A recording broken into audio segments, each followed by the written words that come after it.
মাস থেকেই আমরা ত্রিপুরার মার্কেটে বছর carbon footprints and slowing the rate of global warming. Reputation এটা আপনারা ত্রিপুরার আমাদের সবার সহযোগিতায় আমাদের In manufacturing unit, মেটেরিয়াল আমাদের ত্রিপুরা মার্কেটে সেল হয়। এখানে আমাদের সহযোগিতায় সাপোর্ট নিয়ে আমরা সৃজন প্রাইভেট লিমিটেডের পক্ষ থেকে এই প্রোগ্রামটা অর্গানাইজ করছি। আমার নাম অনির্বাণ দাস মজুমদার, আমি assistant vice president sales SRMB স্টিলে। ত্রিপুরার মানুষ জানেন আমরা অল ইন্ডিয়ার একটা বিখ্যাত স্টিল ম্যানুফ্যাকচারিং অর্গানাইজেশন এবং ত্রিপুরার মার্কেটে আমরা গত 20 বছর ধরে কাজ করছি এবং ইন্ডিয়ার সমস্ত মেজর ইনফ্রাস্ট্রাকচার প্রজেক্টসে national highway, nuclear power grid, বিভিন্ন স্টেট পিডব্লিউডিতে আমরা প্রচুর আমাদের মেটেরিয়াল সাপ্লাই করে থাকি এবং ত্রিপুরার individual house builder, small projects, large projects প্রত্যেকটা জায়গায় আমাদের এই স্টিল সাপ্লাই হয়। আমরা আজকে এখানে যে প্রোগ্রামটা অনুষ্ঠান করছি এটার মূলত দুটো অবজেক্টিভ আছে।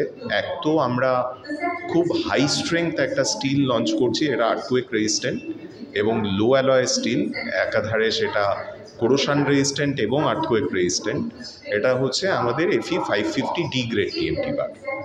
আর একটা প্রোডাক্ট লঞ্চ করছি সেটা হচ্ছে স্ট্রাকচারাল সেগমেন্ট, স্টিলের যে স্ট্রাকচারালের কাজ হয় তার হলো সেকশন, হলো স্টিল সেকশন। এগুলোর মধ্যে অনেক আপনার সেকশনস আছে, বিভিন্ন মাপের সেকশন পাওয়া যায়, টিউব পাওয়া যায়, হলো টিউব, হলো স্কোয়ার বার, হলো রেক্ট্যাঙ্গুলার বার, পাইপস, এগুলো। আর FE 550D এই দুটো প্রোডাক্ট আজকে আমরা লঞ্চ করছি।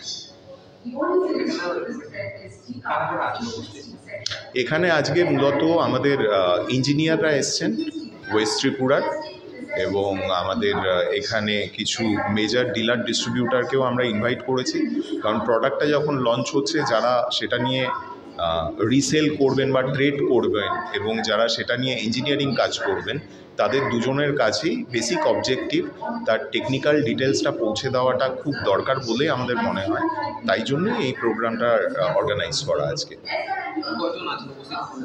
আমরা মোটামুটি এখানে আজকে অ্যাপ্রক্সিমেট 50 থেকে 60 জনের একটা প্রোগ্রাম করছি। 50 থেকে 60 জন মেজর ইঞ্জিনিয়ার ত্রিপুরার এবং আমাদের মেজর ডিলার ডিস্ট্রিবিউটাররা প্রোগ্রামটা অ্যাটেন্ড করছে।